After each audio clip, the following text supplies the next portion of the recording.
আপনি কি জানেন 2026 সালে পশ্চিমবঙ্গ থেকে 11 জন বিশিষ্ট মানুষ পদ্মশ্রী পুরস্কার পেয়েছেন।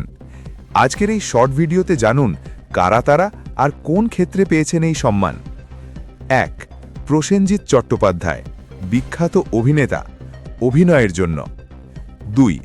সরোজ মণ্ডল, বিখ্যাত হৃদরোগ বিশেষজ্ঞ, চিকিৎসা ক্ষেত্রে। 3. অশোক কুমার হালদার, সাহিত্য ও শিক্ষা। 4. গম্ভীর সিং ইয়োনজন, শিক্ষা ও সাহিত্য। 5. রবিলাল টুডু, সাঁওতালি সাহিত্য। 6. হরিমাধব মুখোপাধ্যায়, কলাকুশল, মরণোত্তর। 7. জ্যোতিষ দেবনাথ, শিল্পকলা, তাঁত ও কৌশল। 8. কুমার বোস, তবলাবাদক। 9.